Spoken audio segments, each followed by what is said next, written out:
Karen, Nayeli, Sandra, bienvenidas a esta primera sesión de espacios abiertos de nuestra semana número 3 de nuestro módulo número 14, el universo natural. Mi nombre es Francisco Javier Camacho Flores y en esta semana estamos revisando nuestros recursos de nuestra unidad número 3, los seres vivos. Además de ello, es importante vamos a hacer entrega de nuestra actividad integradora número 5, los seres vivos, y nuestra actividad integradora número 6, la nutrición. Particularmente en esta semana, considero que nuestras actividades integradoras son sencillas, más no simples. En esta semana al menos nos vamos a olvidar de andar haciendo videos o presentaciones. Únicamente hay que entregar trabajos en Word, pero es muy importante que ambas actividades lo contestemos con nuestras propias palabras de lo que nosotros estamos integrando ya en lo aprendido en nuestra actividad integradora número uno perdón, en nuestra semana número uno y nuestra semana número dos. En la semana número uno nosotros conocimos acerca de lo que es la estructura de la materia. En la semana número dos conocimos lo que es la energía, sobre todo diferentes tipos de energía. Y en esta semana vamos a integrar, vamos a ver la relación que existe entre materia sobre todo sistemas vivos. Por ello es muy importante que nosotros lo describamos con nuestras propias palabras. Y vamos a iniciar con esta sesión, la cual se está llevando a cabo en esta plataforma Zoom, donde prefiero que tomen directamente el audio para poder realizar sus preguntas, o bien que escriban por medio del chat de esta plataforma. Se está generando una... Hola, ¿me escuchan?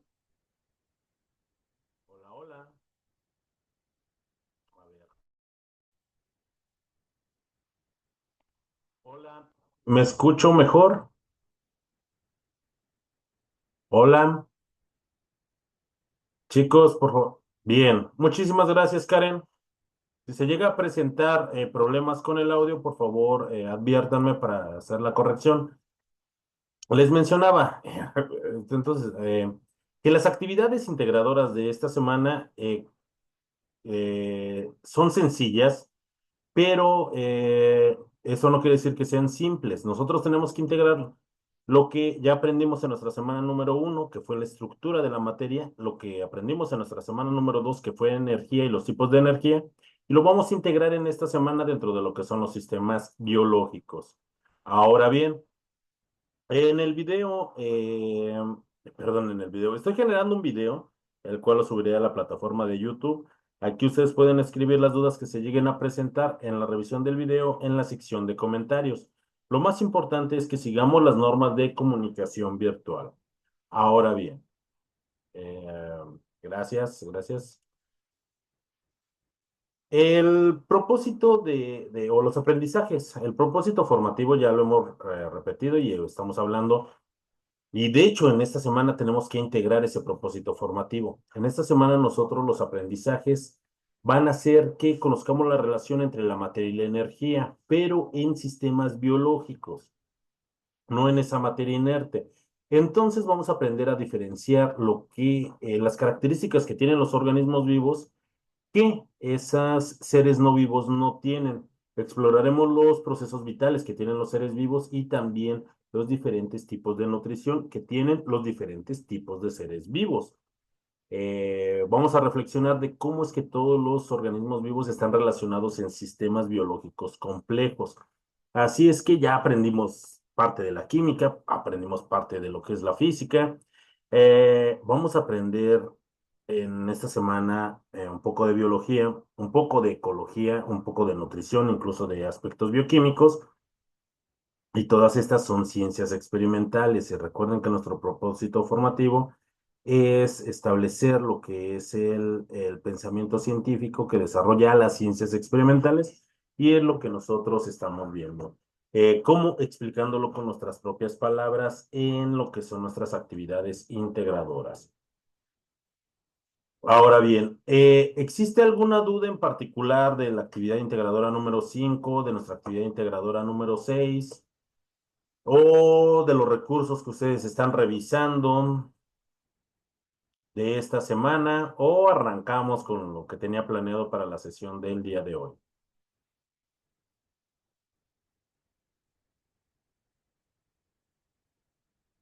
Vamos a arrancar con lo que es la sesión del día de hoy y bueno, nuestra actividad integradora número 5 llamada Los seres vivos.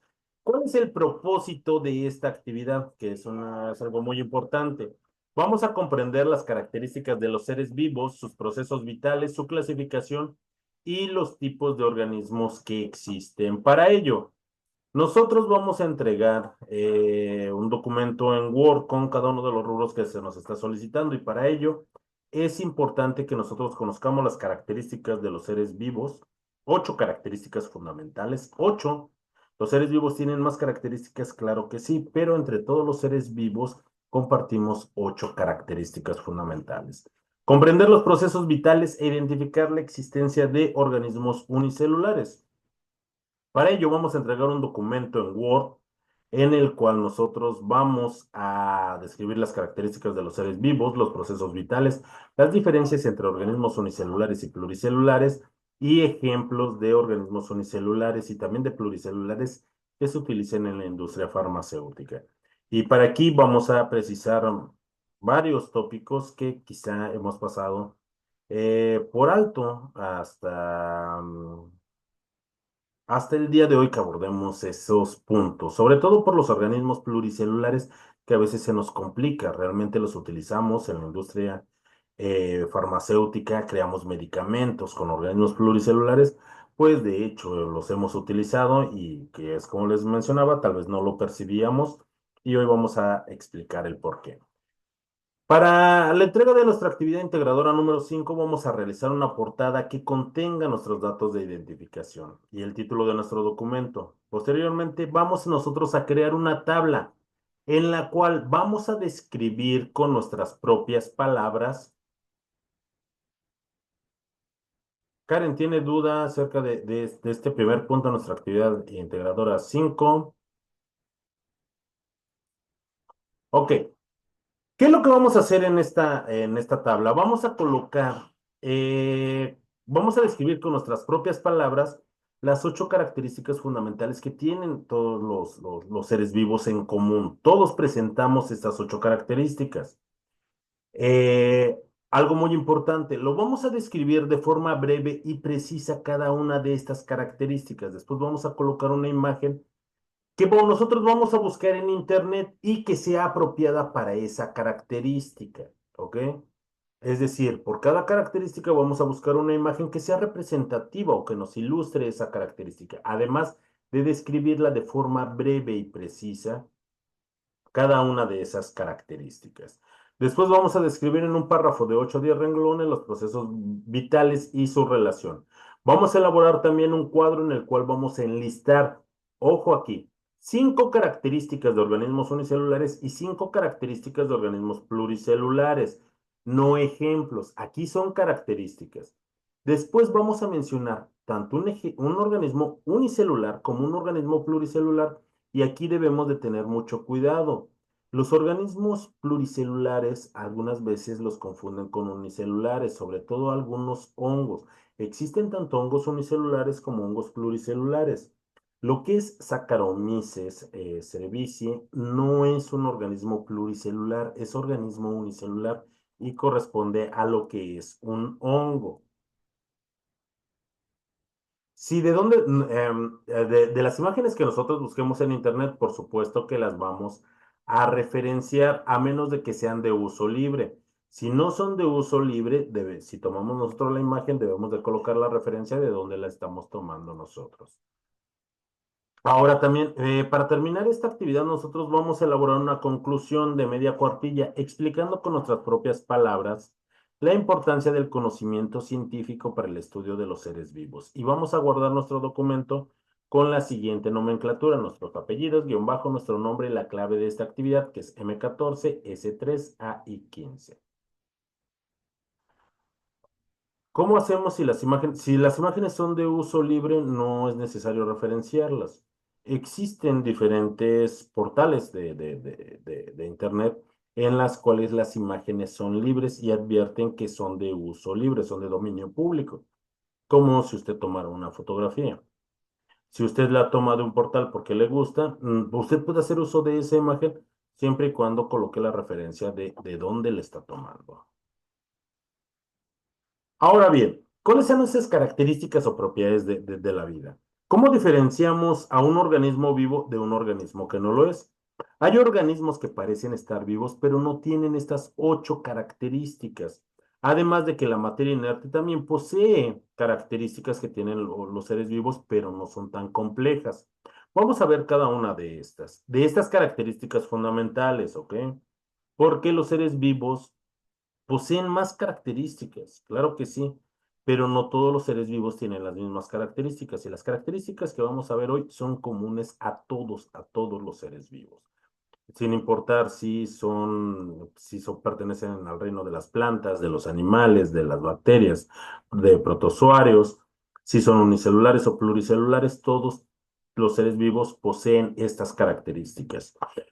La primera característica es estructura, ya que los seres vivos están altamente organizados, ya que tienen partes especializadas y coordinadas. Por ejemplo, yo tengo aquí una engrapadora y también posee una estructura y tiene partes coordinadas y especializadas para poder engrapar lo que son las hojas. Pero esto no es un ser vivo. Tiene una característica de los seres vivos y todos los seres vivos tenemos estructura, pero también los seres no vivos o la materia inerte posee una estructura, pero es muy simple.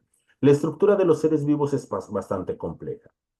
Los seres no vivos también tienen una organización. Por supuesto que sí, tienen partes móviles. Los átomos de este metal del que se echa la engrapadora tienen una organización, pero los seres vivos tienen una organización muchísimo más compleja. Partiendo de la unidad fundamental de lo que es la vida y de la unidad biológica, que es una célula, las células poseen muchas partes coordinadas y especializadas.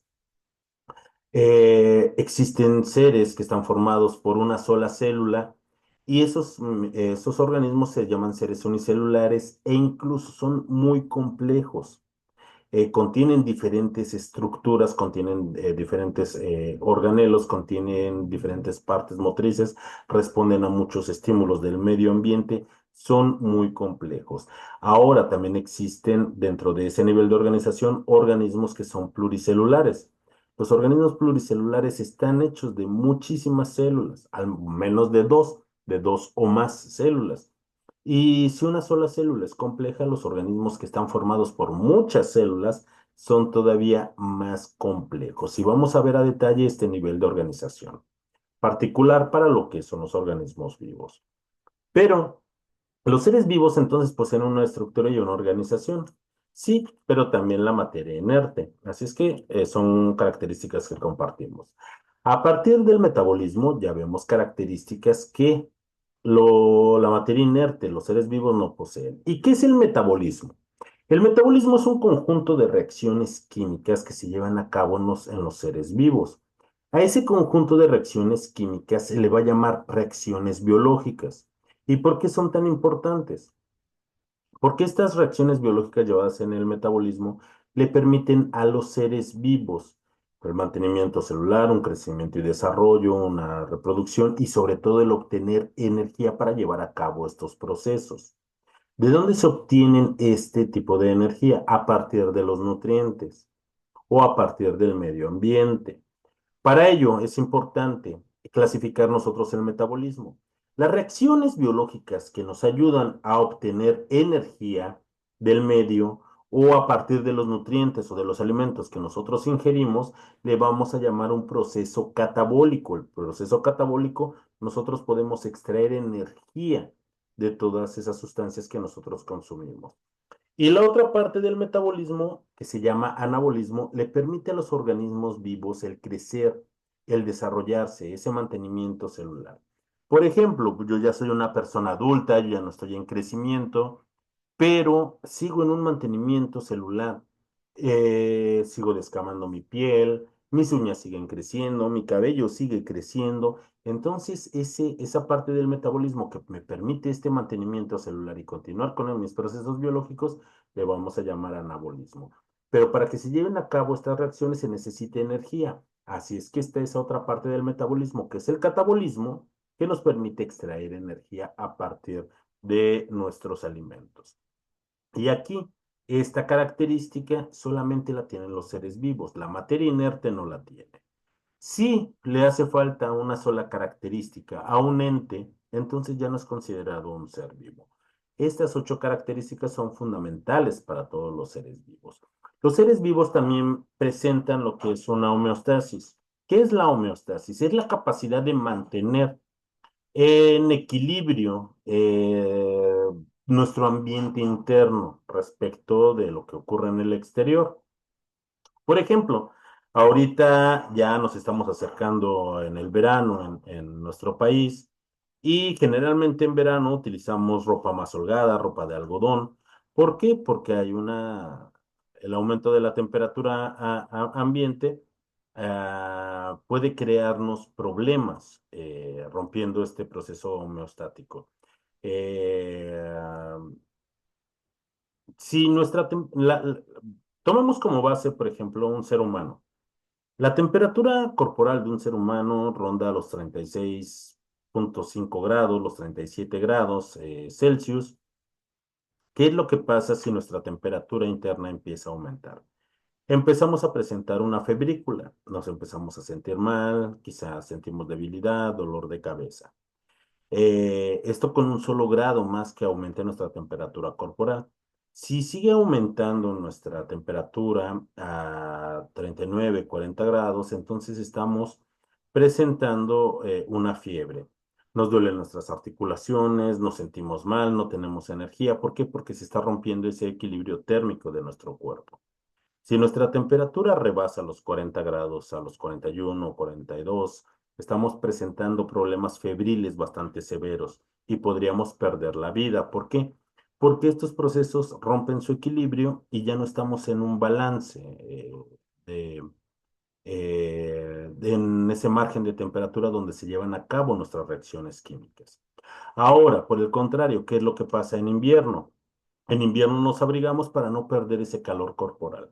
¿Qué es lo que pasa si nuestra temperatura empieza a descender a los 36 grados, a los 35? empezamos no a presentar fiebre, sino a presentar hipotermia.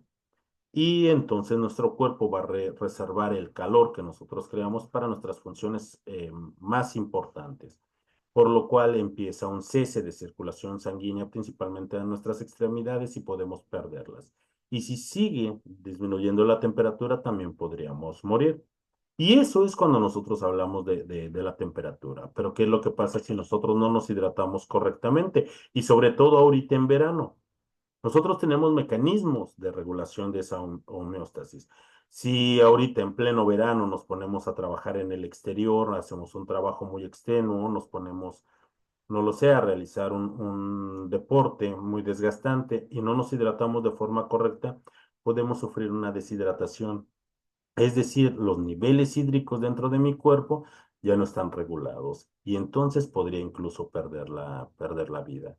Pasan en condiciones semejantes con otros procesos, por ejemplo, en nuestros procesos osmóticos, nuestros procesos de presión. Permítanme un segundo, por favor.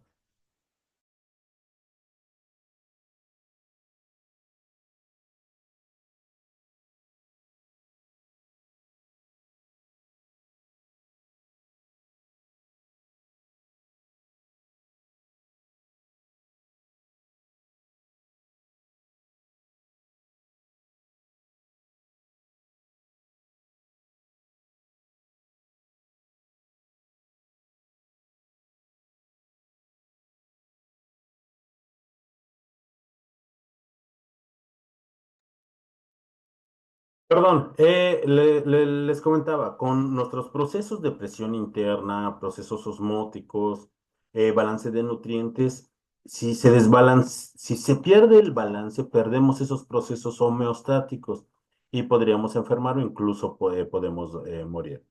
Los seres vivos entonces presentamos lo que es una homeostasis. La materia inerte no. Una roca no necesita una temperatura apropiada ni una presión apropiada, no va a cambiar, no sufre ante estos cambios internos. Los seres vivos sí.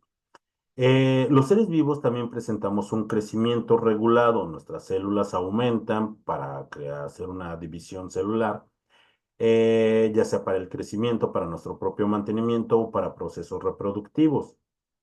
Si nosotros, por ejemplo, con las plantas, eh, tenemos una semilla, la procuramos para que ésta germine, se crea el germen, se crea una plántula, se crea un arbusto, tal vez sea un árbol leñoso, entonces se crea un árbol y empieza con un crecimiento regulado.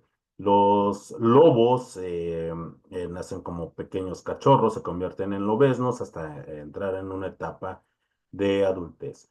Los seres humanos pasamos por diferentes etapas como neonatos, como infantes, niños, pasamos por una pubertad, por una adolescencia y hasta que llegamos a una etapa adulta. Así es que también presentamos un crecimiento regulado. Por más que yo procure mi engrapadora, no va a crecer. No necesita procesos de regulación homeostáticos. Estas características son propias de los seres vivos. Los seres vivos también presentan una reproducción. La reproducción que se lleva a cabo,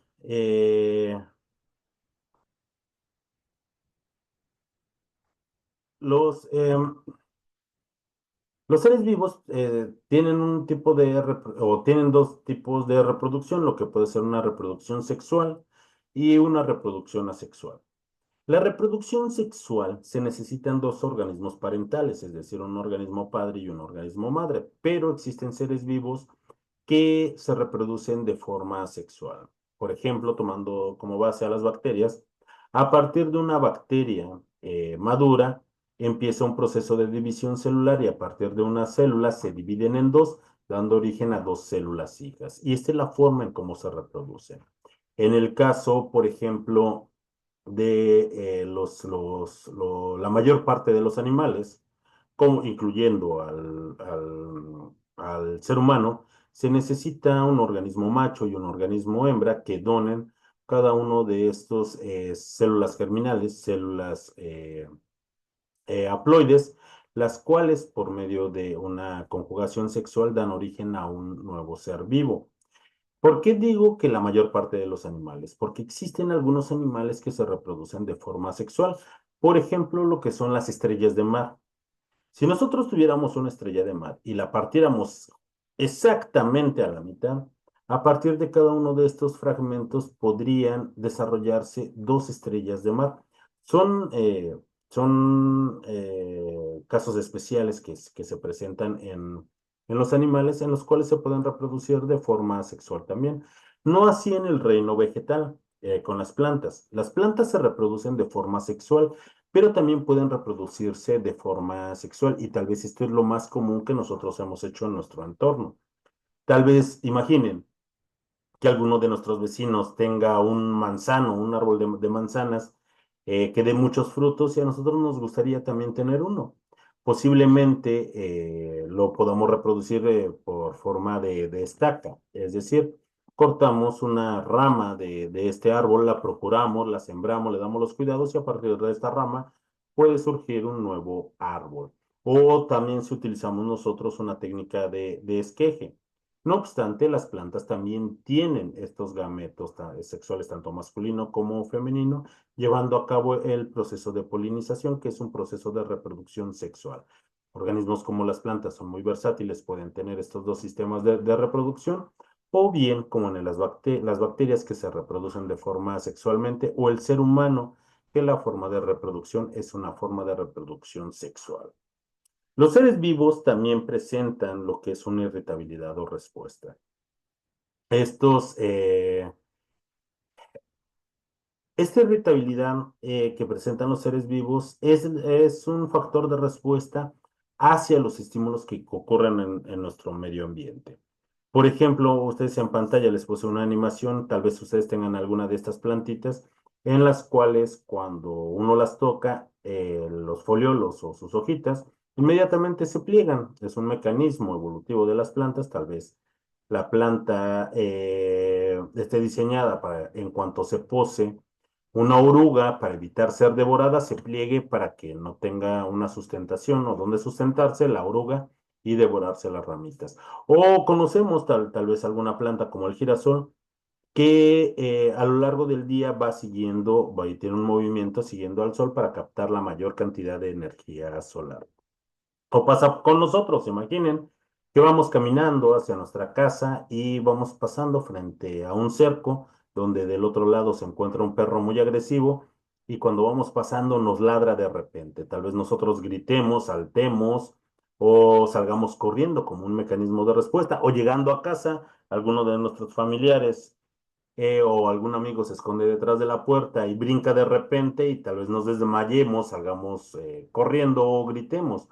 ¿Por qué? Por esa respuesta hacia los estímulos de nuestro medio ambiente. O peor aún, ¿qué tal si son tan despistados como su asesor virtual? Yo a veces en las mañanas salgo corriendo y se me olvida que el comal donde calenté mis tortillas en la mañana está caliente, lo tomo directamente con la mano y mi primera respuesta es gritar y soltarlo para no provocar más daño en mi piel. Esas son formas de irritabilidad o respuesta que presentan los seres vivos. Aquí voy a hacer una acotación un poco, bueno, muy importante, como el caso de los virus. Los virus tienen una capacidad para reproducirse, tienen una capacidad vírica, pero para poderlo hacer necesitan forzosamente infectar a una célula. Los virus tienen esa capacidad de reproducirse, tienen una estructura bastante compleja y un nivel de organización. Se reproducen, pero los virus no tienen un metabolismo. Los virus no tienen una irritabilidad o respuesta. Los virus no presentan una homeostasis. Es decir, los virus son entes que no están vivos. Los virus no pueden morir. Cuando nosotros tenemos una enfermedad, por ejemplo, de bacteriana, que tenemos una infección bacteriana, tomamos un,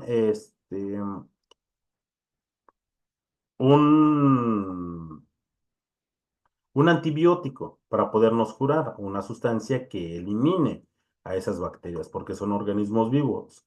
Pero en el caso, cuando nosotros tenemos una enfermedad vírica, Nosotros no podemos tomar antibióticos porque los virus no están vivos. Tomamos otro tipo de medicamentos que contrarresten los efectos de los virus. Pueden tener algunas características, como en el caso de los virus o los priones, algunas características de los seres vivos, pero no lo son. Finalmente, los seres vivos tienen una adaptación, es decir, los seres vivos se adaptan al medio, los seres vivos se integran dentro de poblaciones y estas poblaciones se integran dentro de comunidades. Y cuando existe competencia en el medio, puede surgir lo que es la evolución, y esa también es otra característica de los seres vivos. Nosotros a diario convivimos con muchos otros seres vivos, tal vez los tengamos de mascotas, como un perro, un gato, una tortuga o un pez. Tal vez en las paredes de nuestra casa ya hayan corriendo alguna que otra lagartija. O por más que limpiemos nuestra casa, ya cuando nos disponemos a descansar, vemos que ya se metió alguna mosca, un insecto, un arácnido, que esté por ahí una araña. O en la mañana que nos despierten el,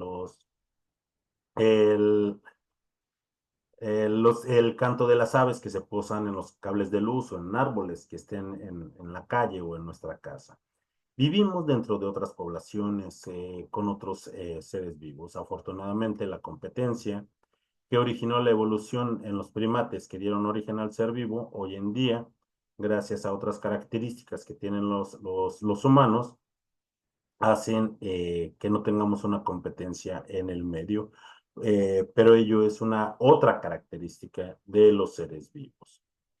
Ahora bien, los seres vivos, sin excepción alguna, realizan funciones muy indispensables para lo que es el mantenimiento de la vida. Estos son procesos vitales y los procesos vitales son la nutrición, el transporte de sustancias, una respiración, el metabolismo y la reproducción. Recuerden, la parte del metabolismo, el metabolismo es un conjunto de reacciones biológicas que nos permiten crecer y obtener energía de nuestro medio ambiente. El metabolismo se acopla con otros procesos vitales, por ejemplo, con lo que es la respiración. La respiración, existen diferentes formas de cómo respiran los seres vivos. Existen organismos que son aerobios, como el ser humano, y organismos anaerobios, como lo pueden ser algunas de las bacterias. La forma de los seres vivos que son aerobios, también existen muchas formas de cómo respiramos. Por ejemplo, los peces, los insectos y los seres humanos, los lobos y los elefantes, las ballenas, necesitamos oxígeno para respirar, solo que lo encontramos en diferentes medios.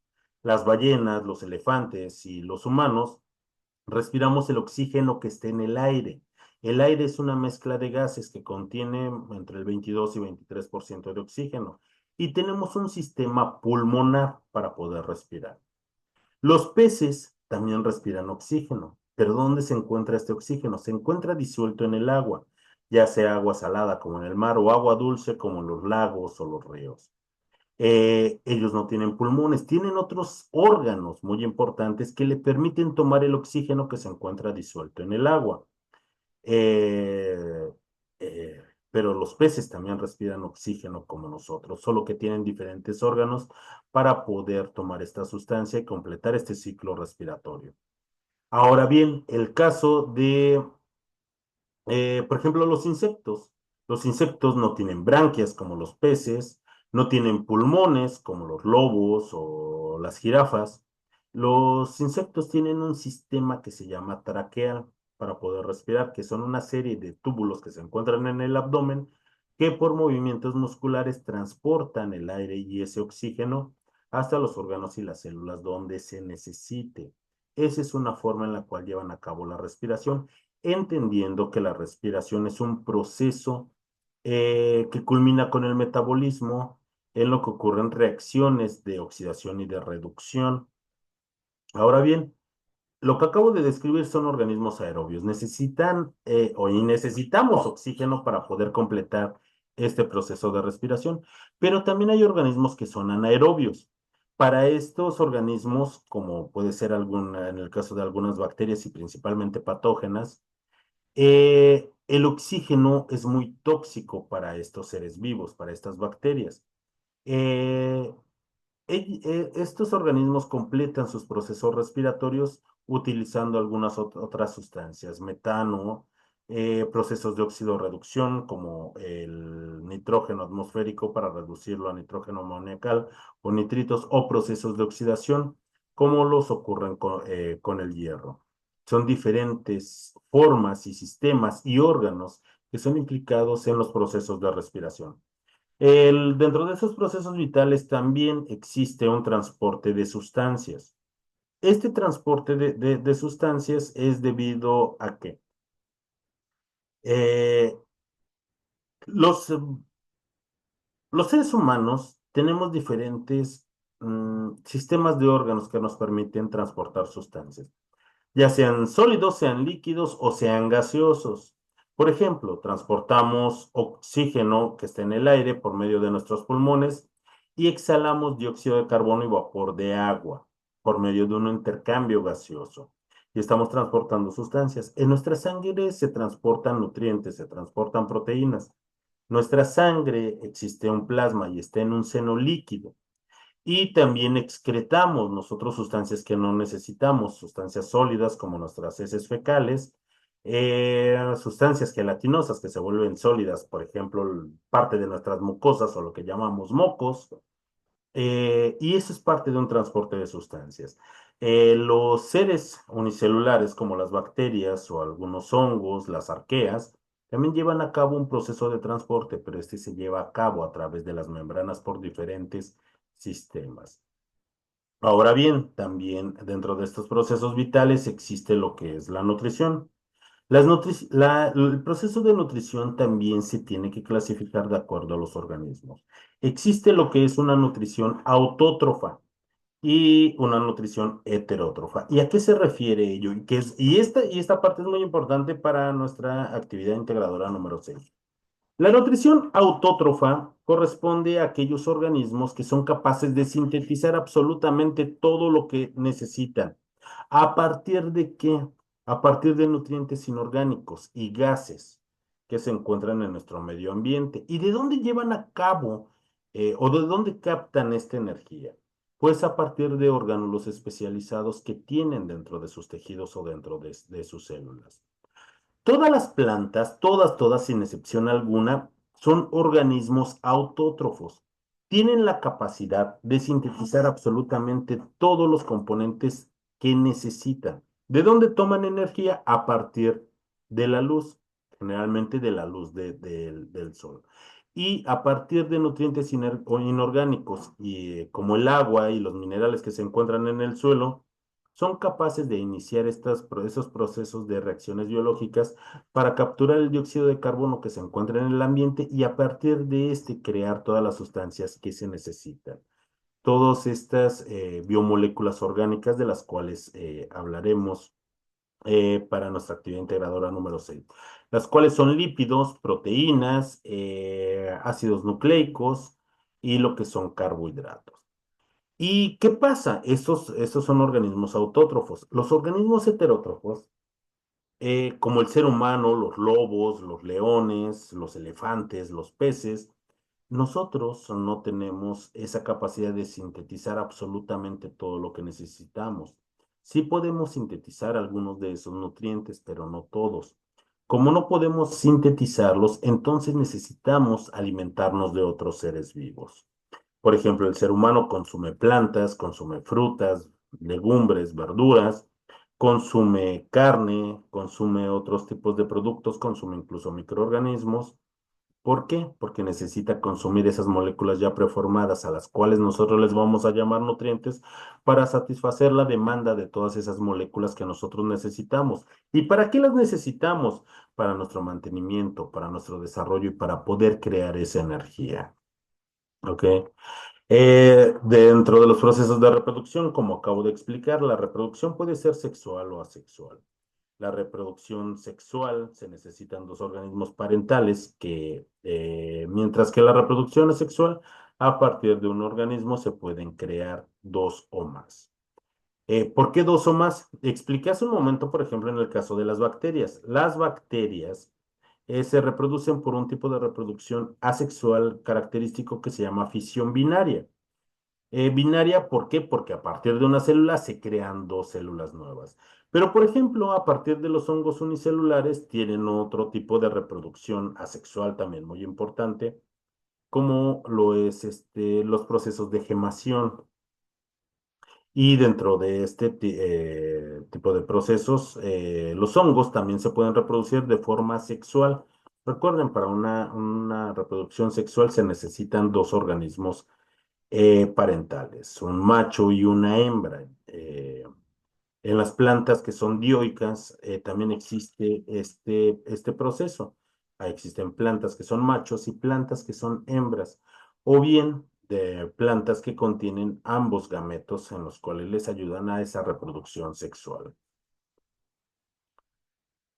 Vamos a centrarnos más a las características de los seres vivos. Los seres vivos, todos los seres vivos estamos formados en proporción de los mismos bioelementos. ¿Cuáles son estos bioelementos principales? Son el carbono, el hidrógeno, el oxígeno, nitrógeno, azufre y fósforo. Todos en proporción estamos formados de esos mismos bioelementos, no en la misma cantidad. Por ejemplo, una pequeña bacteria como lo es Escherichia coli está formada en proporción con los mismos componentes que un elefante. Claro que en cantidades diferentes. Un elefante pesa toneladas, mientras que una bacteria pesa nanogramos. Pero la proporción de estos bioelementos es la misma. Estos bioelementos, cuando reaccionan consigo mismo, van a formar biomoléculas muy importantes que van a formar la estructura de los seres vivos y las estructuras celulares, las cuales son las proteínas, los carbohidratos, los ácidos nucleicos y los lípidos, que son constituyentes de nuestros orgánulos celulares. En el caso de los seres vivos son seres bastante complejos y veamos ese nivel de organización. Nosotros ya conocimos la estructura de los átomos y sabemos que esos átomos determinan cada uno de esos elementos que nosotros encontramos en la tabla periódica. Cuando los elementos reaccionan entre sí, forman compuestos y forman moléculas. En el caso de los bioelementos, van a formar biomoléculas y las biomoléculas van a estructurar lo que son los orgánulos celulares. Diversos orgánulos celulares conforman lo que es una célula. La célula es la unidad fundamental de los seres vivos. Y a partir de una célula que es independiente y funcional, tenemos lo que es un organismo unicelular, como las bacterias, como arqueas, como algunos hongos. Para aquellos organismos que están formados por dos o más células, son organismos pluricelulares. Y cuando estas células tienen una función específica, forman tejidos. Los tejidos forman órganos. Los órganos se acoplan con otros órganos formando sistemas de órganos. Todos estos sistemas de órganos se acoplan para formar un organismo muy complejo, como es un organismo pluricelular. Como un lobo, como un camello, un burro, una iguana. En el caso, por ejemplo, dentro de estos sistemas de órganos, al menos porque los conozco, porque siempre he sido humano, los humanos tienen muchos sistemas de órganos. En estos sistemas de órganos se cuentan con órganos que son especializados para cada uno de estos sistemas, pero también con otros órganos que juegan un papel muy importante para la comunicación entre estos sistemas de órganos. El ser humano contiene un sistema esquelético, un sistema muscular, un sistema digestivo, un sistema nervioso, un sistema reproductor, un sistema respiratorio, un sistema digestivo, un sistema tegumentario, un sistema hormonal y creo que me hace falta uno, y un sistema linfático que nos ayudan, por ejemplo, a todas las funciones para poder sustentar nuestros procesos biológicos, para poder sustentar nuestra vida. Y ahí vemos la complejidad de un organismo. Incluso aquellos organismos que están formados por una sola célula son bastante complejos, poseen orgánulos, algunos orgánulos que son específicos y especializados, como en el caso de las plantas que contienen sus células cloroplastos, y dentro de los cloroplastos hay unas moléculas que se llaman clorofilas que les ayudan a captar la energía del sol para poder realizar estos procesos metabólicos. Y se vuelve más interesante, pero también más complejo, incluso hablar de una sola célula. Y para ello es importante saber que existen organismos unicelulares. De acuerdo al tipo de célula, nosotros los podemos clasificar como organismos procariontes o como organismos eucariontes. Y eso es de acuerdo al tipo de célula. Existen células que son procariotas. Este tipo de células son las células más antiguas que existen, infinidad de organismos procariotas, y son unicelulares. Son células menos evolucionadas. ¿Y por qué le llamamos menos evolucionadas? Porque no poseen un núcleo celular verdadero. En el núcleo celular, en células eucariotas, las células eucariotas son células más evolucionadas que sí contienen un núcleo. En este núcleo se encuentra lo que es el material genético. En el caso de las células procariotas, este material genético se encuentra dentro de lo que es el citoplasma, dentro de la célula, generalmente formando una sola hebra que contiene el DNA. Presentan membrana celular, pueden contar con algunos organelos, algunos especializados. Dentro de los organismos procariotas pueden existir sin oxígeno, donde tenemos organismos unicelulares. La mayoría son heterótrofos y como en el caso de las bacterias se pueden reproducir por medio de bipartición o lo que es fisión binaria. En el caso de las células eucariotas sí poseen un núcleo verdadero. Son las células que nos componen a nosotros, a las plantas, a los hongos también. Poseen un núcleo definido y dentro de este núcleo se encuentra lo que es el DNA. Pero este DNA se encuentra en estructuras llamadas cromosomas. Se puede presentar una pared celular o una membrana celular. Generalmente son aerobios, necesitamos aire para poder cumplir con este proceso de respiración. Y el tipo de reproducción celular es por mitosis y por meiosis. Existen tanto organismos autótrofos como las plantas o heterótrofos como los lobos, como los linces, y prácticamente todos los animales. Y todos los hongos también son organismos eucariotas y son heterótrofos. Así es que es importante que nosotros que los ubiquemos desde ese nivel celular. Eh, en el caso de los organismos pluricelulares, como ya lo expliqué, el nivel de organización todavía es más complejo. ¿Por qué? Porque a partir de esas células se asocian para formar tejidos. Los tejidos forman órganos, los órganos forman aparatos de órganos que conforman lo que es un ser pluricelular. Todos estos órganos funcionan para la división de actividades dentro del organismo, algunos especializados y algunos otros de colaboración entre los diferentes sistemas. ¿Para qué? Para mantener los procesos vitales adecuados y los organismos vivos puedan realizar todas esas funciones fisiológicas y metabólicas de forma coordinada. Entonces, en forma de resumen, los organismos unicelulares están formados por una sola célula y existen en diferentes reinos de la naturaleza. En el reino de las bacterias, de las arqueas, de los protozoarios, en el reino de los hongos y en el reino cromista. ¿De qué tamaños van? Pueden ir desde tamaños de muy pequeños, desde micrómetros hasta algunos milímetros, pero están formados por una sola célula. Estos seres vivos pueden vivir en hábitats muy extremos. A estos se les llama, por ejemplo, organismos extremófilos, que pueden vivir en lugares muy calientes o en lugares muy ácidos o muy alcalinos. Estos no conforman estructuras complejas debido a que son organismos unicelulares, pero se pueden asociar con otros microorganismos formando colonias, pero no logran una especialización celular.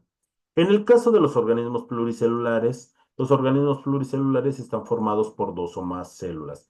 Existen dentro de los reinos como el reino de los hongos, al reino cromista, de los animales y el reino de las plantas. Van desde tamaños microscópicos, como pueden ser los tartígrados o los osos de agua, hasta el animal más grande en la superficie de nuestro planeta, que es la ballena azul.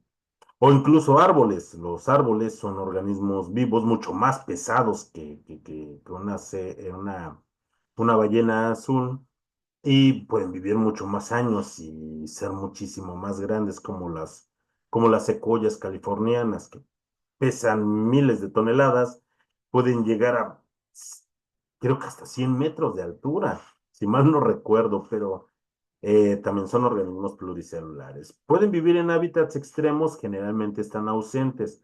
Existen seres pluricelulares con una alta especialización celular. ¿Por qué? Porque forman tejidos y a partir de ellos su estructura es superior formando órganos y sistemas de órganos.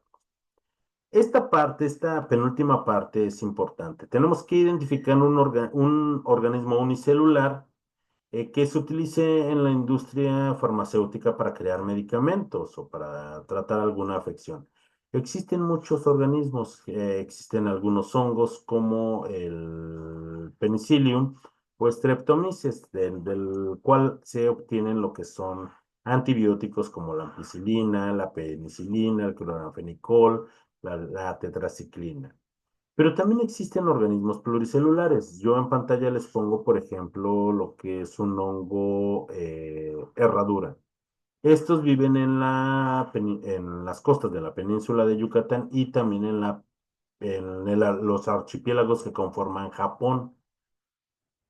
Este es un organismo, es un fósil viviente, existe desde los dinosaurios.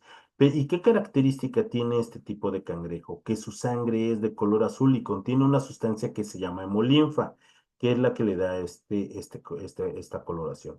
A partir de su sangre se pueden crear medicamentos experimentales para tratar afecciones contra el cáncer. También para los astronautas que pasan mucho tiempo en el espacio, al regresar pasan en su estadía en el espacio, sufren por una descalcificación. Los medicamentos creados a partir de la sangre de este cangrejo ayudan a que traten de recuperar esa densidad ósea que perdieron. Pero lejos de estos productos atractivos y que tal vez desconocíamos, tal vez nosotros hemos utilizado muchos organismos pluricelulares para alguna afección. Yo comúnmente cuando juego algún deporte o tengo algún accidente y me golpeo y tengo alguna inflamación, ya sea de una articulación o por un golpe, generalmente yo tomo té de árnica. Es un excelente desinflamatorio y emoliente. Cuando no encuentro té de árnica, a mí me gusta más tomarme un tecito calientito y que tiene una acción también más rápida, pues voy a la farmacia y me compro una pomada o un gel de árnica y tiene exactamente el mismo efecto.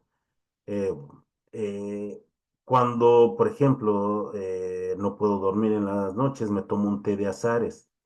O me duele el estómago, me tomo un té de manzanilla. ¿Y qué son estos? Son plantas y las plantas son organismos pluricelulares.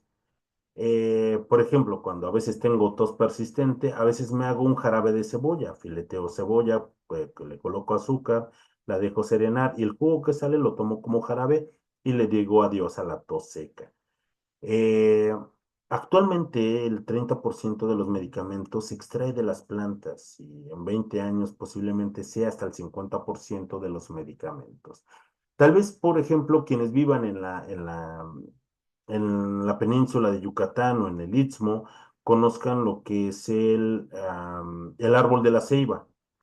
Este es un árbol sagrado para los mayas. Y lejos de esa parte sagrada, la corteza de este árbol, por ejemplo, contiene ácido acetil salicílico. Algunas personas utilizan la corteza para quitar los dolores de cabeza. Es el mismo principio activo que contiene una aspirina. Así es que tal vez nosotros hayamos utilizado muchas plantas que son organismos celulares para alguna afección médica. O tal vez vayamos a la farmacia y compremos algún extracto, algún ungüento, una pomada, y son de productos que extraemos de las plantas. Entonces aquí, y hay muchísimos que podemos investigar. Ahora algo muy importante. Nosotros ya aprendimos qué era el método científico experimental y son esa serie de pasos ordenados que se utilizan en las investigaciones científicas para poder concluir y describir un fenómeno que observamos en la naturaleza. El método científico, una vez que lo comprobamos y que podemos darle respuesta a ese fenómeno natural, nosotros lo que hacemos es obtener conocimiento científico. Ese conocimiento científico validado nos lleva al desarrollo de algo que es el pensamiento científico. Tal vez nosotros nos preguntemos hoy en día, pensando en nuestro medio ambiente. Al menos en el lugar donde yo crecí, recuerdo que había mucha fauna, había mucha flora. Y cada vez veo menos insectos, tal vez hay menos aves. Eh, ¿Qué habrá pasado? Tal vez fue de que donde yo vivía empezaron a vivir más personas, se empezó a urbanizar más rápido y esto empieza a desplazar a otros seres vivos, reptiles, aves, mamíferos, plantas. Eh, entonces se hace un estudio y se observa si la densidad de las áreas urbanas disminuyen, por ejemplo, la fauna natural de ese lugar. Y tal vez los estudios que se observen lleven a cabo que sí, efectivamente, el aumento de las zonas urbanas, de las casas, de las zonas industriales, tenga una repercusión directa en nuestro medio ambiente, disminuyendo las poblaciones de los organismos que originalmente ahí residían. Y si se lleva a cabo, alguien quiere estudiar o llevar a cabo este estudio en los lugares donde vivan, posiblemente encuentren el mismo resultado y el mismo resultado y esto genera conocimiento científico. Y esto nos lleva a una verdad, que actualmente los desarrollos urbanos tienen un impacto directo en la biota de los ecosistemas, disminuyendo la diversidad tanto de plantas como de animales, algo que llamamos biodiversidad. Y esto es algo que nosotros observamos, que experimentamos y que crea conocimiento científico. ¿Y alguna duda de nuestra actividad integradora número 5? Sandra, Karen, Nayeli, ya se nos acabó el tiempo. ¿Queda alguna duda acerca de nuestra actividad integradora número 5? Ok, ninguna. El próximo viernes explicamos nuestra actividad integradora número 6, que también es muy importante. Que si pueden investigar mucho más células, todas las que usted quiera, todos los recursos que usted tenga al alcance. Lo importante es que dentro de estas actividades sean descritas con nuestras propias palabras, tanto para nuestra actividad integradora número 5 como para nuestra actividad integradora número 6. Para mí ha sido un gusto estar con ustedes en la sesión de hoy y nos vemos. Mañana es día de asueto, descansen. Y el día viernes llevamos a cabo nuestra segunda sesión y voy a iniciar explicando nuestra actividad integradora número 6. Que tengan una muy bonita tarde, Nayeli, Sandra y Karen. Hasta luego. Adiós. Bonita tarde.